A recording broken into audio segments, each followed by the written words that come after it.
Hi guys, today we'll talk about how to fix or how to solve the problem of outline on ChatGPT app. To know how to fix or how to solve outline on ChatGPT app, you should just go to settings. After that, you can click on apps, default apps, app settings. Then you can go to the window of ChatGPT app. Here you can click on first stop and you can click OK. Then you will enter to the window of storage. Here you can click clear cache. But pay attention, don't click clear data because that can cause you errors or can delete your account.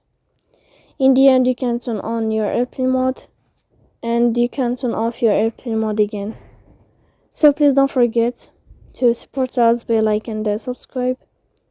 See you next time in another video and thank you for your attention and you are watching.